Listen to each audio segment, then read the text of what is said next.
वाह रे मेरे मन, तू भटकता जाए और मैं तेरे पीछे पीछे लुढ़कता जाऊं।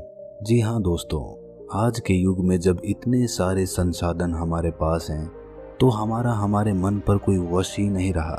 हमारा मन इधर से उधर भटकता रहता है और किसी भी काम में मन नहीं लगता। तो ये कहानियाँ गौतम बुद्ध की कहानियाँ हैं जिन्होंने लाखों लोगों को रास्ता दिखाया। ये बात उस समय की है जब महात्मा बुद्ध अपने शिष्यों के साथ एक दूसरे गांव में प्रवचन देने जा रहे थे। एक बार की बात है, गर्मी का समय था, बहुत तेज कड़ाके की धूप निकली हुई थी। महात्मा बुद्ध और उनके शिष्य किसी गांव में प्रवचन देने जा रहे थे। उन सभी शिष्यों का गर्मी से हाल बेहाल हो रखा था और वो सभी चलते चलते बहुत थक गए थे। महात्मा बुद्ध के प्रिय शिष्य आनंद भी उनके साथ थे। अब आनंद के मन में भी सवाल उठ रहा था। अंत में उन्होंने बुद्ध से पूछा कि हे बुद्ध, गांव कब आएगा और यहाँ से कितनी दूर है? हम बहुत थक गए हैं। वहीं खेत में एक बूढ़ा आदमी काम कर रहा था। आनंद ने उस आदमी को देखकर बुद्ध से कहा कि चलिए हम उनसे पूछ लेते हैं कि हमारा ठिकाना कितनी दूर है। बुद्ध ने हामी भर दी और वो उससे पूछने के लिए चले गए।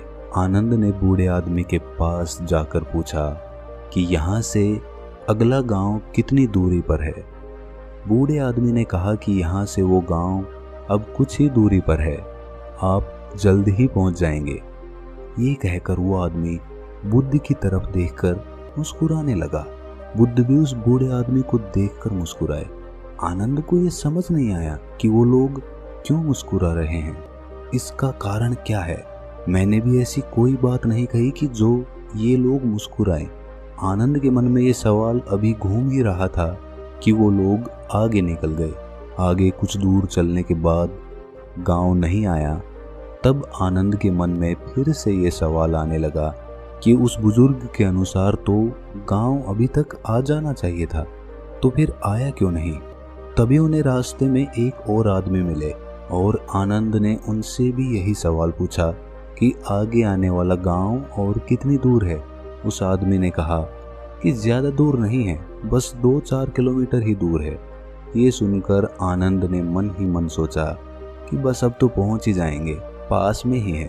और फिर तभी दोबारा महात्मा बुद्ध रास्ते में मिले उस आदमी को देखकर थोड़ा सा मुस्कुराए और वो आदमी भी गौतम बुद्ध को देखकर मुस्कुराने लगा।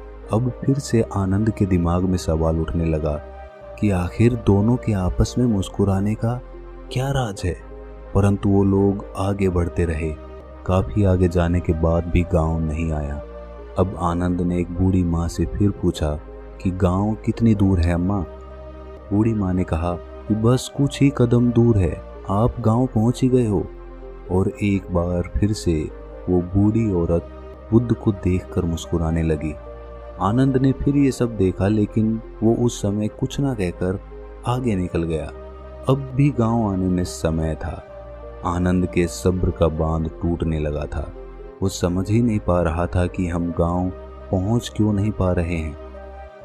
वो रास्ते में रुक गया और कंधे पर रखे सामान को क्रोध में आकर फेंक देता है और अंत में महात्मा बुद्ध से कहता है कि वैसे तो आपने कहा है कि बेकार के प्रश्न नहीं करने चाहिए, लेकिन फिर भी मेरे मन में काफ़ी देर से एक सवाल परेशान कर रहा है, कृपया करके आप मुझे उत्तर दें। बुद्ध ने कहा, पूछो क्या पूछना है। आनंद पूछता है कि हम जिससे भी रास्ता पूछ रहे हैं वो हमें बस थोड़ी दूर कहकर आगे बढ़ाए जा रहा है और आप कभी उन्हें देखकर मुस्कुराते हैं तो कभी उन्हें देखकर हंसते हैं। इस चीज़ को कृपया करके मुझे समझाइए और ये भी बताइए कि कहीं हम गलत रास्ते पर तो नहीं चल रहे, तभी तो गांव नहीं आया इतनी देर से। बुद्ध आनंद की बात सुनकर कहते हैं कि आनंद, हम बिल्कुल सही रास्ते पे चल रहे हैं और जिस रास्ते से हम गांव जा रहे हैं वहाँ के लोग मुझे जानते हैं, क्योंकि मैं पहले भी इस गांव में जा चुका हूँ और मुझे इस राह की दूरी भी पता है और यहाँ के लोग भी ये जानते हैं और इसलिए वो लोग फिर से मुझे जाते देख पहचान कर मुस्कुरा रहे थे। और जिस तरह हम लोग उन लोगों को लक्ष्य प्राप्ति के लिए प्रवचन देते हैं, उपदेश देते हैं, उसी तरह वो भी हमें हमारी मंजिल की ओर निरंतर बढ़ते रहने के लिए एक राह देते हैं। ताकि हम अपनी मंजिल तक पहुंच सके। बुद्ध की ये बात सुनकर आनंद मुस्कुरा उठा और सभी एक बार फिर से गांव के लिए निकल पड़े और कुछ समय बाद ये लोग वहां पहुंच भी गए।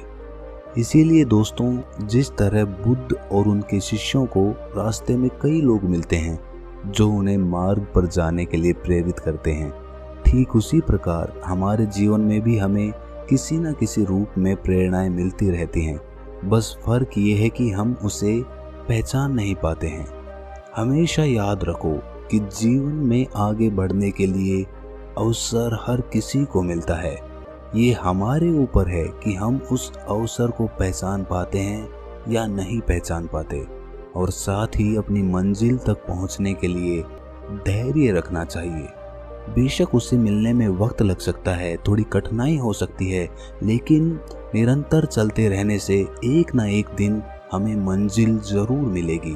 धैर्य और शांति, यही सफलता की सबसे बड़ी कुंजी होती है।